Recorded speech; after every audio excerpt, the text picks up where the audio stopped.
Allô, allô, allô, allô, allô, allô, allô.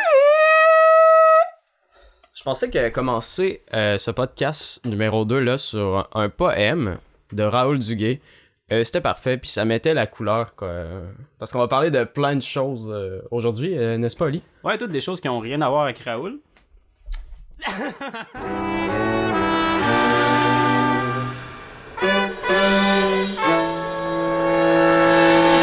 Xav de t'avoir détruit ton beau petit setup. Mais par contre, Xav a vu juste, vous allez avoir une bonne idée de notre podcast. Ça ressemble un peu à ça, un peu de folerie, d'amusement. Et beaucoup de Raoul Duguay. Beaucoup, ok, non. Donc, bienvenue à tous à cette deuxième édition de notre podcast, Xav et Oli. Et aujourd'hui, on a un nouveau membre dans notre crew, c'est Léon. Donc, on accueille Léon chaleureusement. Je sais pas si tu veux dire un petit mot, mon petit Léon. Bonjour à tous, je suis content d'être avec vous aujourd'hui, puis on va parler de plein de beaux sujets, puis ça va être ça qui est ça. Donc, Léon, c'est simple, ça va être notre genre analyste, recherchiste, puis tout, pour donner un peu plus de contenu, un peu plus de... Je sais pas comment dire, là, mais... On a essayé d'avoir Doc Mayou, mais on n'a pas eu de suivi par la suite après notre demande. C'est sûr que si on a la candidature de Doc Mayou drette là, Léon prend le bord. Mais en attendant, ça va être ça. Donc, Léon, il va être vraiment pratique pour plein de choses, comme si jamais on n'est pas sûr de quelques éléments, il va pouvoir rectifier le tir, puis je pense que ça va rajouter un peu plus de tonus à tout cela. Donc, je voudrais commencer, c'est simple, en parlant du dernier podcast qu'on a eu, notre première petit échantillon. Ouais. On tente encore le pouls avec ça. Là. On a une petite idée de ce qu'on va faire, vers quoi on se dirige. Comme vous avez pu voir, il y a un peu d'actualité, des trucs casual, puis des choses qui nous touchent plus. Ben moi, honnêtement, je savais pas que ce podcast-là allait être publié. Mais je suis quand même content du résultat parce que moi, je l'ai fait vraiment très casual, vraiment sans me forcer. Puis on a quand même eu du bon feedback. Comme par exemple ici, on a eu du feedback, genre vraiment de nos amis, de la famille qui était bon, mais sinon aussi de notre boss, Martin Côté, qui dit c'est de la marde, bonhomme qui rit et qui pleure, j'ai bien dormi, pouce. Donc. Merci Martin. Merci Martin. De croire en nous. J'aimerais répondre à Martin, j'espère que tu vas brûler dans ton resto. Donc, non, c'est pas vrai, on t'aime. Qu'est-ce qu'il y a au menu du jour aujourd'hui? Je pense qu'on devrait tout de suite aborder avec Star Wars. Tout le monde est fan de Star Wars. Je pense que tout le monde connaît, peut-être pas fan, mais tout le monde connaît Star Wars. C'est quand même quelque chose de... tout le monde a son Star Wars préféré. Là. Exact. Puis il y en a pour toutes les époques, surtout avec Walt Disney s'est bien assuré de ça, de nous le ramener. Donc, c'est ça. Justement, il y a le dernier opus... on va les appeler des épisodes parce que c'est tellement mélangeant, là, toute la saga Star Wars.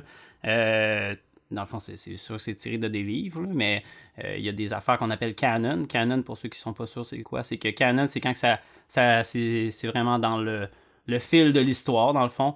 Puis quand c'est pas canon, c'est que c'est des ajouts, c'est des trucs qu'on... Ouais, mais je pense avec les livres, il y a c'est complètement un autre univers. Exact. Il y a plusieurs auteurs qui ont participé à ça, puis tout. Puis... C'est vraiment... Puis, au niveau des livres, puis au niveau des films, les films, c'est la même chose. Il y a tellement de personnes que ça a passé à travers les mains de plein de gens. Puis justement, c'est pas mal ce qui arrive avec toutes les grosses séries, là, les gros budgets. Ça devient moins, comment je dirais ça? C'est moins personnel un peu. C'est exactement de ça qu'on voulait parler finalement. Exact.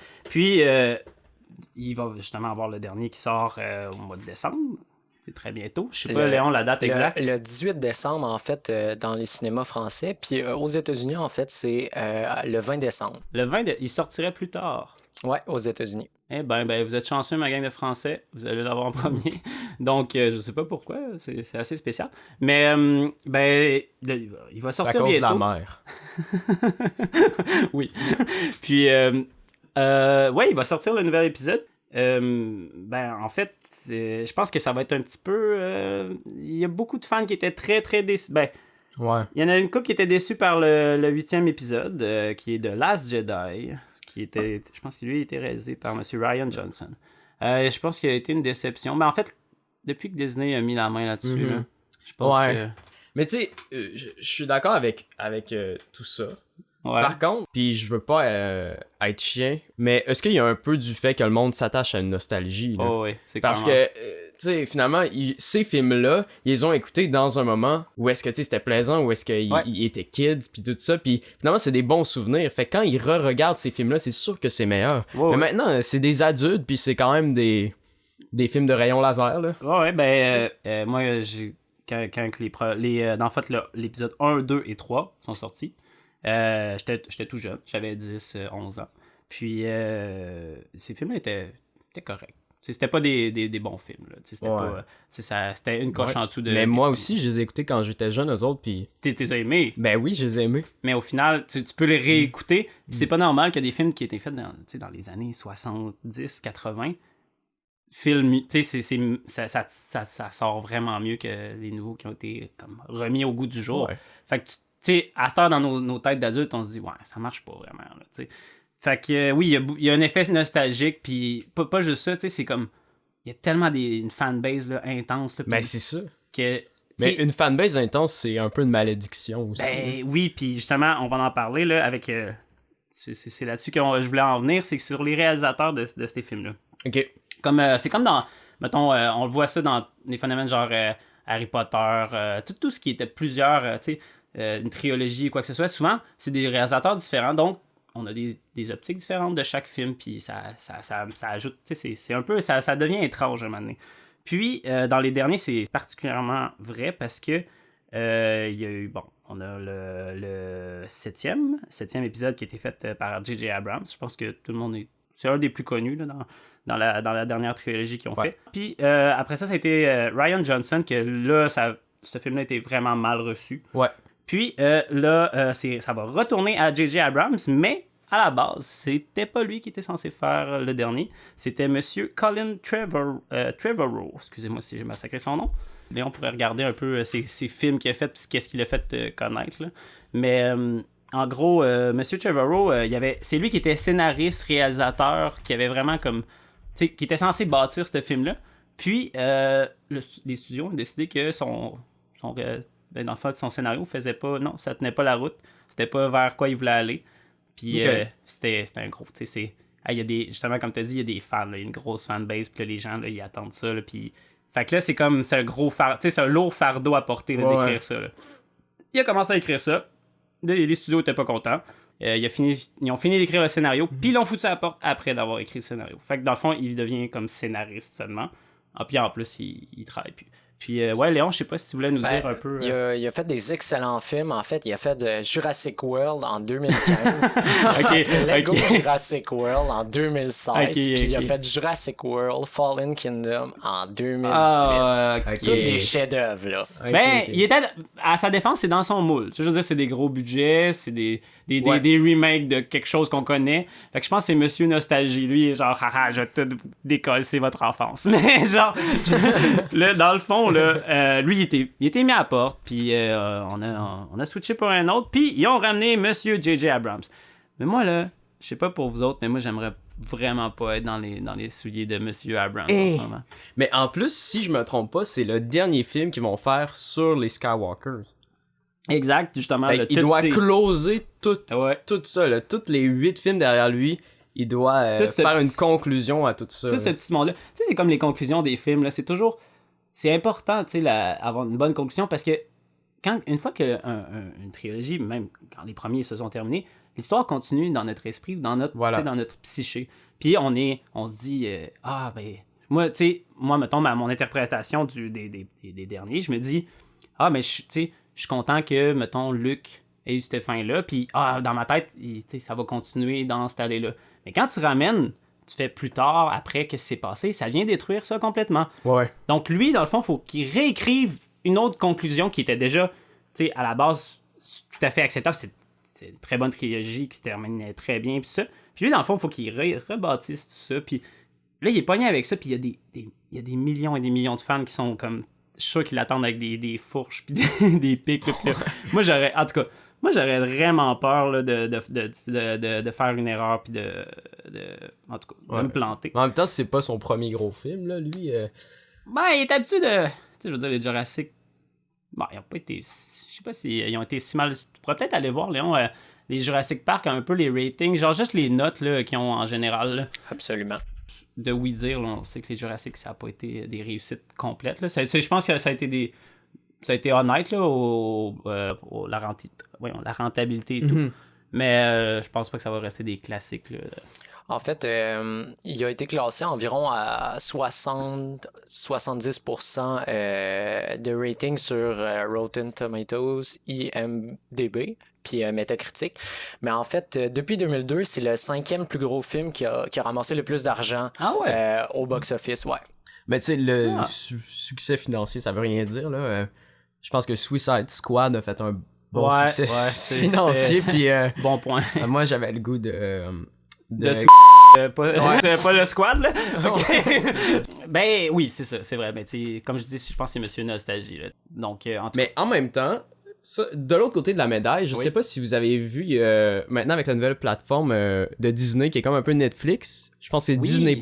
Oui. Ils ont sorti une série de Mandalorian, je sais pas si je le prononce bien, où est-ce que c'est l'histoire des chasseurs de primes, mais c'est comme dans l'univers de Star Wars, mais c'est comme un film de cowboy. Ah ouais, c'est un univers un peu fucked up. Genre... Ben tu sais, c'est parce que tu connais déjà un peu l'univers, mais là tu sais, c'est vraiment basé genre sur le truc, tu sais, cowboy, duel pis tout, puis c'est super intéressant. Donc, par rapport au Star Wars, c'est pas mal juste ça. On lui fait du succès, puis franchement, je lui fais du succès, surtout pour la grosse fanbase, là, les gens... Sinon, on va avoir beaucoup de rajouts sur Internet. Puis on peut rebondir là-dessus sur le prochain sujet, qui est le meme Hockey Boomer. Hockey Boomer. Qui vient... je sais pas si tu veux le présenter. Oui, j'arrive avec ça. Donc, le Hockey Boomer. Donc, je pense que pas mal de gens qui sont familiarisés avec le terme. C'est un terme qui existe depuis un certain temps. Peut-être que juste Léon qui va pouvoir me ressortir ça exactement. Mais c'est sorti dans une vidéo, je crois que c'était en 2018, où est-ce que, en gros, c'était un monsieur qui rageait contre la jeunesse. Les boomers, qui est cette génération-là, vont en avoir après ceux qui sont les millennials, qui sont notre jeunesse, puis qui vont être pro-environnement, qui vont vouloir qu'il y ait du changement, puis tout ça. Puis il y a un gros clash entre ces deux générations-là depuis quelques années. Puis, dans le fond, le OK Boomer, c'est juste pour dire, regarde, calme-toi le vieux. C'est ça que ça veut dire, dans le fond. C'est ça que ça veut dire. Puis dans le fond, ici j'ai l'information, ça a été dit par la députée du Parti vert. Exact. Madame Swarbrick. Ouais, Chloé Swarbrick. Qui a dit ça à un de ses collègues qui la huait pendant qu'elle parlait de l'inaction politique. Ouais, pour justement les changements climatiques. Pour les changements climatiques. Exact. Tu sais, se faire huer pendant son discours, je pense que ça l'a un petit peu mais fâché. C'est surtout sur quelque chose de même, j'ai de la misère à comprendre comment... Déjà, juste huer quelqu'un quand t'es pas d'accord, tu sais, mais là, en plus, pour quelque chose comme ça, c'est pas parce que t'es sur le bord de mourir que tout le monde doit mourir avec toi. Hein. Ouais. Ben, c'est ça qu'elle a dit que tous ces projets-là étaient faits vraiment à court terme, qu'il n'y avait pas de suite logique d'idées. Ouais. Puis que, justement, elle trouvait ça très inquiétant. Puis justement, ce qui est drôle, c'est que OK Boomer, à la base, c'est un meme. Là. Puis là, ça fait, depuis début novembre, ça fait surface il y a eu ça. Le Devoir en parle maintenant. Il y a des articles sur le Devoir, sur le New York Post, je pense, c'est ça, Léon? Mm-hmm.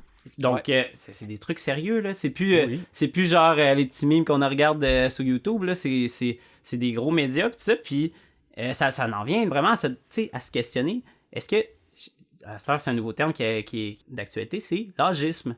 Est-ce qu'il y a vraiment une forme de discrimination qui est faite envers l'âge de la personne? On associe souvent les boomers. Ben comme moi, j'ai pas le droit d'acheter de l'alcool, puis j'ai tout le temps crié à l'âgisme. Mais je pense pas que le débat est là, mais... Mais tu sais, on comprend l'idée que moi, je trouve ça inquiétant parce que, tu sais, l'âgisme, c'est ridicule. Mm-hmm. C'est ridicule dans le sens que déjà, on dirait qu'à chaque décennie ou à chaque période, il y a une nouvelle discrimination qui apparaît. C'est sûr qu'on a commencé, il y a le racisme qui perdure, le sexisme, etc. L'âgisme, ce qui est ridicule, c'est que dans une société où est-ce qu'on cohabite, où est-ce qu'on a vécu sensiblement la même chose, puis la seule chose qui nous distingue, c'est le temps, puis l'éducation qu'on a eue ou le timeline. Ce qui est étrange là-dedans, c'est que si on peut les appeler ici des boomers, sont en quelque sorte sont responsables de notre éducation, de ce qu'on est devenu. Donc, on n'est pas nécessairement une projection d'eux, mais quand même, à un certain point, il y aurait place à la réflexion. Est-ce que, en fait, ce qu'on entend sur les millennials, c'est qu'on serait... moi, je m'inclus pas là-dedans, je suis pas un millennial, mais ce serait des jeunes qui sont frivoles, ils réfléchissent pas, ils veulent pas grandir. On parle beaucoup du phénomène de Peter Pan, où est-ce qu'on veut rester des jeunes éternellement, des enfants. Mais c'est con, surtout pour des personnes qui ont grandi dans les années 60-70, avec l'arrivée de toutes les drogues psychédéliques puis tout ça. C'est complètement illogique, puis je sais pas si Léon, tu peux trouver ça, mais il y a un texte grec, vraiment de la Grèce antique, qui décrit exactement c'est un vieux qui rage sur la jeunesse. Ouais, t'avais les philosophes, je pense que c'était pas mal ça. Là. C'est ça, fait que finalement, est-ce que c'est inévitable? Et moi aussi, quand je vais être vieux, je vais critiquer mes enfants, tu sais. En fait, le texte, ça a été écrit par plusieurs historiens. Un historien grec, Polybe, qui disait que les enfants n'obéissaient plus, le langage s'abîme, les mœurs s'avachissent. Le langage s'abîme. Voilà. Puis même Socrate a écrit « Les jeunes d'aujourd'hui aiment le luxe, méprisent l'autorité, bavardes, au lieu de travailler », tu sais. C'est quand même Socrate, là. C'est quand même... c'est un bon point, finalement. C'est en plein ça. C'est juste... Ça a tout le temps été comme ça. Puis, probablement que même les boomers, en fait, c'est certain, quand ils étaient enfants, leurs parents disaient ça d'eux aussi. Là. Ben oui. Comme on dit, l'histoire se répète. C'est toujours les mêmes choses. C'est une histoire un peu de mémoire sélective. Rendu là. Exact. Puis les boomers, je sais qu'à l'époque, c'était la facilité parce que quand la plupart des gens sont entrés sur le marché du travail, il y avait des opportunités à l'infini. Je sais qu'il y a beaucoup de monde qui parle de cette époque-là.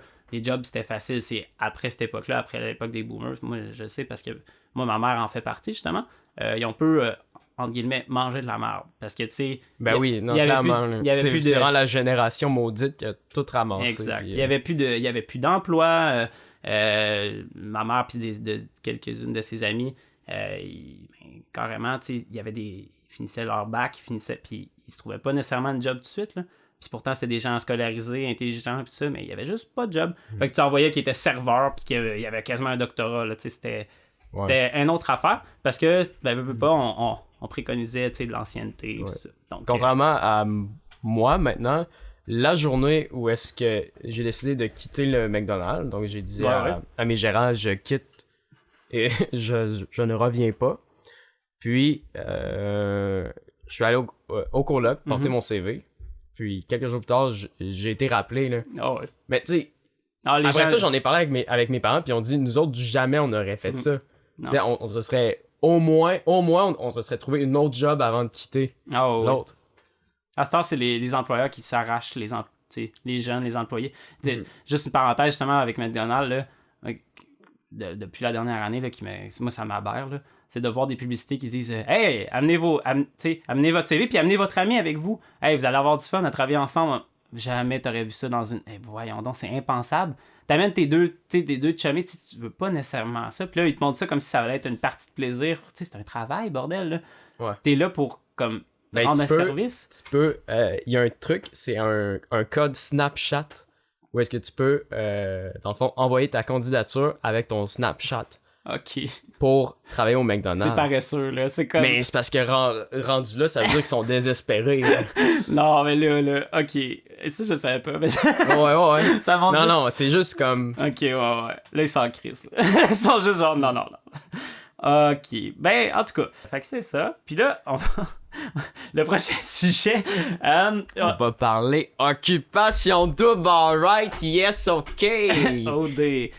Bon, OK, je connais un peu la recette d'OD. Ouais. Je pense que là, on va devoir nous aider avec celle-là parce que je veux parler d'OD. Je veux pas parler d'OD de l'émission dans les détails. Je veux parler du phénomène de télé-réalité, vraiment. Là. Pourquoi ça pogne de même? Avant, les gens se rassemblaient autour d'un foyer. Maintenant, les gens se rassemblent autour d'occupation double. Non, je peux comprendre qu'après ça, qu'on dise que les milléniaux ça va mal. Mais tu sais, moi, j'aurais pas de fierté, là. Tu sais, genre de dire, ouais, les autres, quand on était plus jeunes, on s'assisait puis on écoutait OD. Non, tu sais, comme c'est. Non, mais c'est.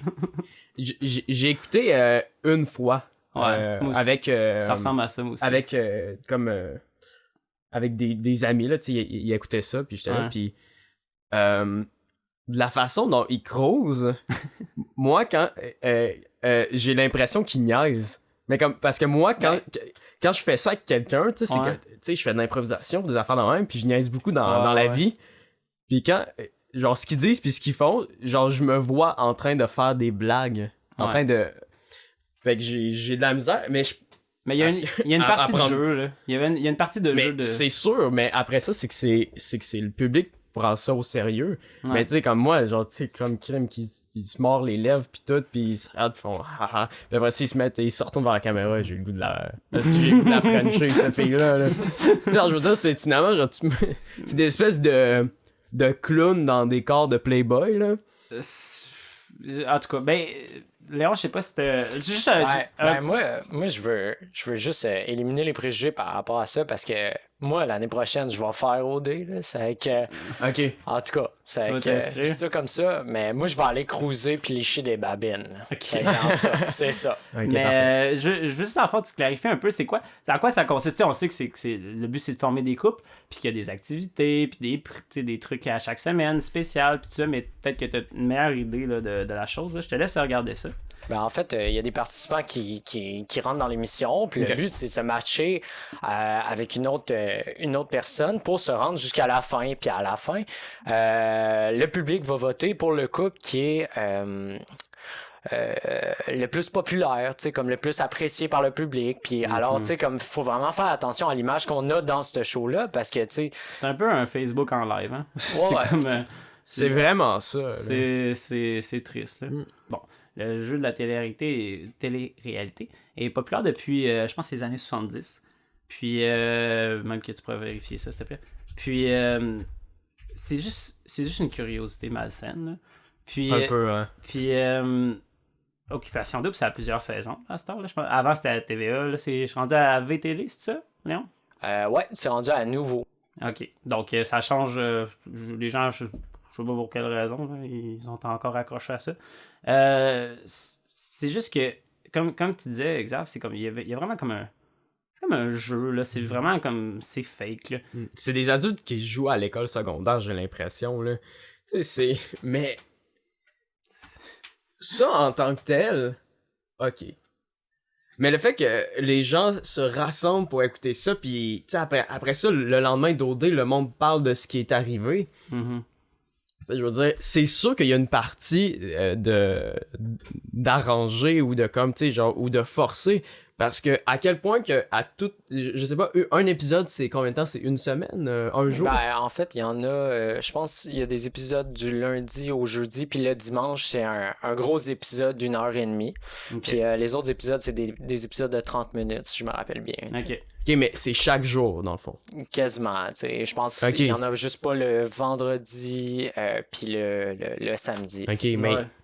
À quel point dans la vie de tous les jours, il arrive des choses, genre dans une relation, pour que genre t'en fasses un épisode de une demi-heure. Ouais, mais tu sais, ils s'arrangent pour que ça soit intéressant. Là, c'est ça. Ils vont rajouter ça crée une dépendance, tu sais, au niveau... ces personnes-là vont toujours vouloir en réécouter l'autre épisode pour savoir qu'est-ce qui s'est passé, puis ils vont tout le temps mettre les moments clés, tu sais, les moments où ils se pognent, ou tu sais, les moments où un tel French un autre, tu sais.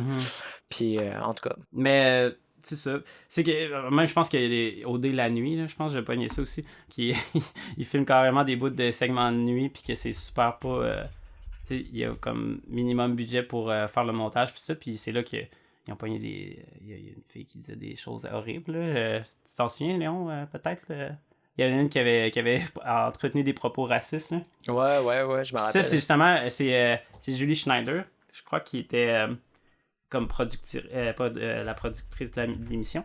Puis elle a dit comme excuse, ben c'est ça, vu que c'est tourné la nuit puis qu'on n'a pas assez de budget pour vraiment watcher ça, il y a personne qui pouvait censurer puis ça. Fait que, mais tu sais, jusqu'à quel point on a besoin de les voir pendant la nuit ou pendant, tu sais, ben c'est pas pendant la nuit, mais là ils filmaient là, comme sur 8 heures d'affilée, puis il y a des gens qui écoutaient ça. Des gens qui c'est pas sans montage, là. C'est comme ce podcast-là sans montage, là. Ce sera pas bon, là.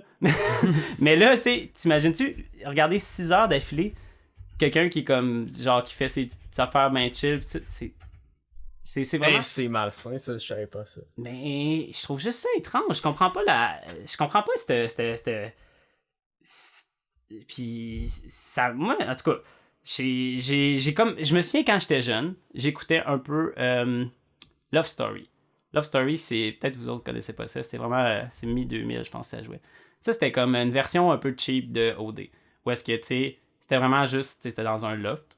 Fait que, tu sais, il se passait... Tu sais, c'est pas comme OD, là. Hey, on s'en va, on a un beau voyage avec tel gars, puis vous avez une semaine, puis tu sais, là, c'est les gros budget, ben gros, tu sais, gros fun. Love Story, c'était genre la version cheap de ça, genre... tu sais, comme version, genre, on se French dans tous les coins, puis des affaires connes qui arrivent, puis tout ça, puis...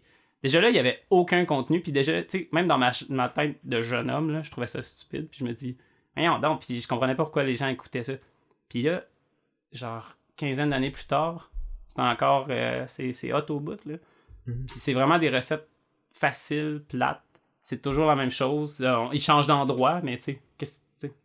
Ouais, mais sans faire une pente fatale, si tu dis que ça a commencé comme ça, puis maintenant on est rendu à OD, qu'est-ce que ça va être dans 10 ans, là? Ouais, ça va être... Aussi, je pense que c'est une bonne façon de rebondir sur notre prochain sujet, mais il y a clairement un problème d'hypersexualisation là-dedans. Là. Oh oui. Et on montre... Moi, ma cousine, très très jeune, écoute ça, puis je trouve ça inquiétant parce que les filles là-dedans, tu sais, genre, je veux dire, tu sais, ça représente un cliché qui est faux, là, premièrement. Ben, c'est quasiment forcer des gens. Parce que, tu sais, on va se le dire, là, il y a personne qui trouve l'amour pour vrai, là-dedans. Là. C'est forcer des gens à se frencher, puis à essayer, tu sais, de se caser, puis donc, ça, oui, c'est une très mauvaise image comme pour notre jeunesse, puis pour ce qui est à venir, là. Donc, c'est une mauvaise chose, puis justement, par rapport à ce sujet-là, je pense qu'on va pouvoir en parler plus amplement, parce que Léon, justement, il a commencé un petit sondage pour dans le fond, il a répertorié des données avec son école pour au début, je pense que c'est les jeunes. Je pense que tu peux en fait, nous, on a commencé une recherche dans le cadre de mon cours de sciences humaines, d'un de mes cours. Mm-hmm. En fait, c'est sur l'hypersexualisation. Puis on cherchait à démontrer si les jeunes d'aujourd'hui étaient encore plus atteints par ce phénomène-là qu'auparavant. Fait qu'on a demandé à des jeunes de répondre à un questionnaire sur l'hypersexualisation. On a demandé à des jeunes de 18 à 25 ans, puis on voulait comparer notre étude à des personnes de 40 ans et plus. Puis en fait, on a eu des résultats qui sont assez intéressants, mais assez similaires, tu sais. On voit quand même qu'il y a un tabou à parler, pour les personnes de 40 ans et plus, à parler de la sexualité avec leurs parents ou même avec leurs amis. Mais au niveau de ce qui a trait aux relations sexuelles, à la consommation de pornographie, on voit que les résultats sont assez similaires. Tu sais, ça n'a pas beaucoup changé. Je pense que c'est vraiment la relation entre la sexualité qui a changé au fil des années. L'ouverture, là.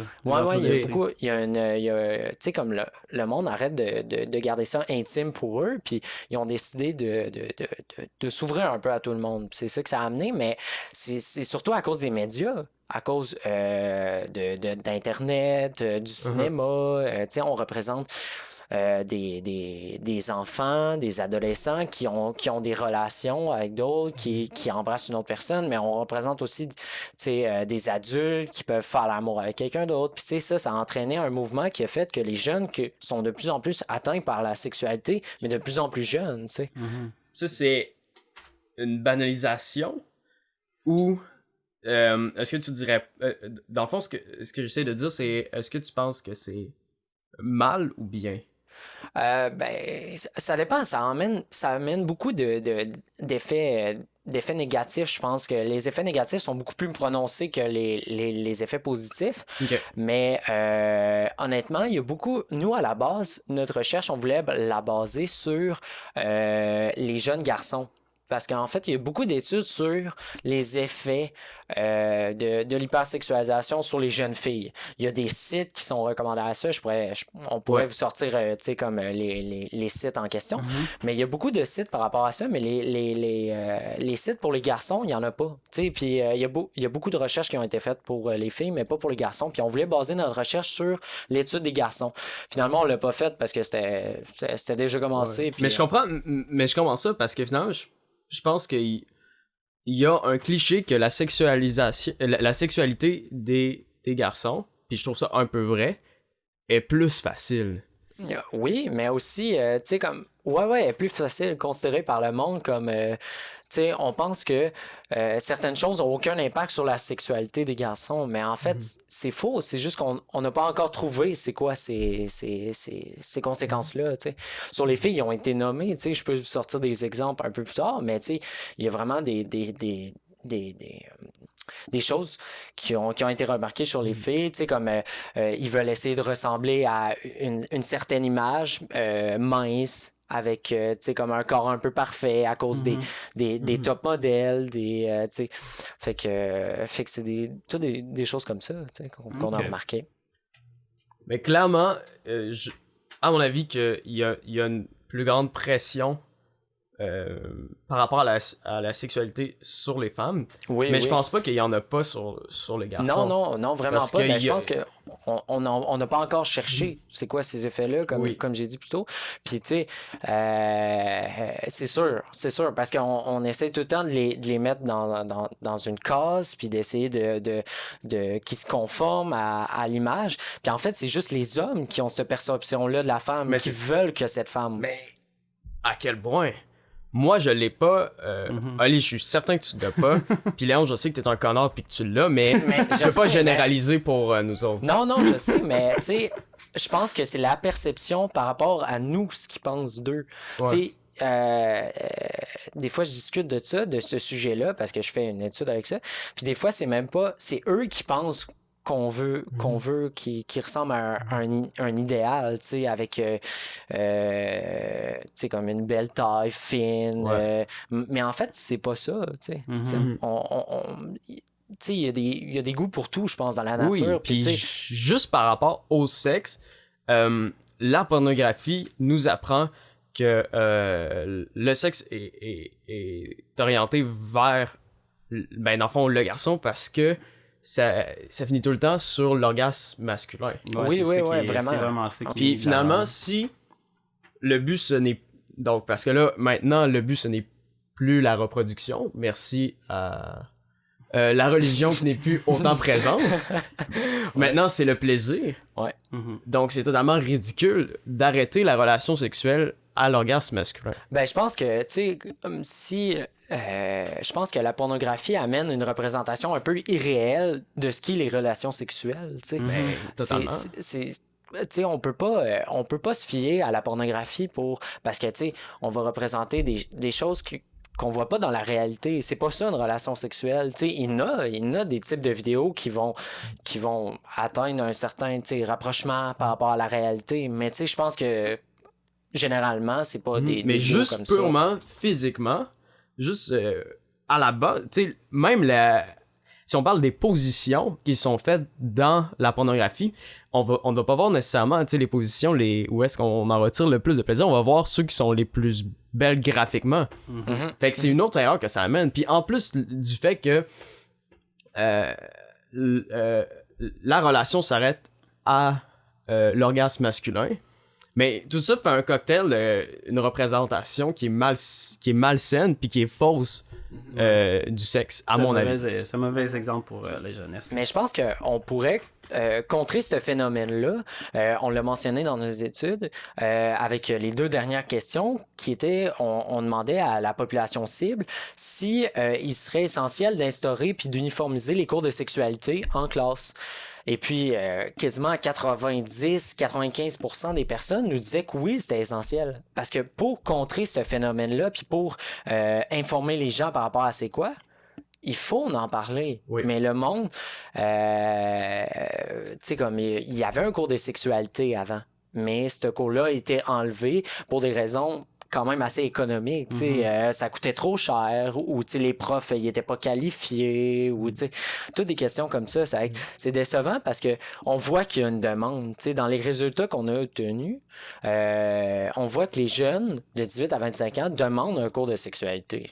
Puis en instaurant un cours de sexualité, tu fais de la prévention, tu sais. Tu fais de la prévention alors que tu sais, comme ça pourrait réduire certains complexes, ça pourrait même défaire certains préjugés par rapport à la sexualité. Mais tu sais, en tout cas, nous, nos résultats, c'est une initiative qu'on veut faire, c'est que on veut aller publier ces résultats-là au ministère de l'Éducation. On veut aller les présenter parce qu'on veut amener du changement. Ouais, exact. Puis c'est pas mal ça, tu sais, c'est vraiment un sujet, tu sais, complexe, mais que le monde ont de la difficulté à aborder ou qui sont pas assez informés, ou tu sais. Okay. Alors, c'est ça. OK. Donc, je pense que c'est pas mal ça qui est concernant ce sujet-là. En fait, je pense qu'on devrait en faire un suivi. Donc, une fois que Léon va avoir compilé ses résultats, avoir une meilleure idée de voir c'est quoi que ça a donné. On va pouvoir revenir là-dessus avec plus de détails. Puis même chose pour Star Wars, franchement, on pourrait aller le voir puis donner un petit peu, voir si ça a été une catastrophe comme on s'attendait. Là. Sinon, même chose sur notre podcast. J'espère que les gens vont avoir apprécié celui-ci. Je sais pas, comme vous pouvez voir, on est encore un peu une période d'expérimentation, là, je pense. Là. On va essayer de se trouver vraiment une formule solide encore. Moi, en tout cas, j'ai comme projet, j'aimerais ça, amener des entrevues bientôt. Mais tu sais, des courtes entrevues qu'on pourrait juste... Ça serait un segment, tu sais, pendant... On aurait notre podcast, puis un petit 10 minutes où est-ce qu'il y aurait une entrevue. Attendez-vous pas à des gros noms. On va pas essayer de plugger non plus des choses incroyables. Je pense que, tu sais... On va faire parler le peuple. Ben, tu sais, OK, bon, ça fait loser qui est pas capable d'avoir quelqu'un de hot, là. Mais, tu sais, au final... Crime des podcasts là, avec des gens connus, il y a juste ça. Allez sur YouTube, là, promenez-vous. Là. Mettons, tu dis, moi j'aime Catherine Levac. Écrivez Catherine Levac podcast, là, il y en a 5 qui vont sortir. Là. Fait que, tu sais, un moment donné. C'est qui Catherine Levac? Hein? Ok, non, Léon Taillard. Fait que, un moment donné, ce qui est intéressant, c'est d'avoir l'opinion de toi puis moi. Là. Puis en live, on l'écouterait. Puis après, on pourrait discuter de ce sujet-là. Puis ça pourrait être une entrée à la matière. Puis souvent, ce que ça va faire, ça va nous permettre de ne pas parler à travers notre chapeau. Parce que là, mine de rien, à un moment donné, on va comme run out of subject. Là. On va juste être genre, on connaît pas tout. Là. On n'est pas des... En fait, on connaît vraiment rien. Là. Ce qu'on fait, c'est vraiment... c'est juste du vide. C'est pas juste du vide. C'est une radio poubelle, mais de gauche, puis assumée. Fait que c'est pas mal ça. Si je peux conclure, je veux pas que on oublie. Oui, vas-y. Tu sais, moi, j'ai un secondaire 5 sans maths. Léon est en sciences humaines, puis Oli étudie en art. Fait qu'on est juste un cocktail de losers qui parle de sujets d'actualité, puis il faut pas oublier ça. C'est notre dernière chance, guys, s'il vous plaît. Mais non, mais sérieusement, il faut pas oublier ça. Ouais. Puis, à la semaine prochaine. Ouais. Bon, ok. Ben, ça a l'air que Xavier a décidé que ça finissait le même. Non, ok. Donc,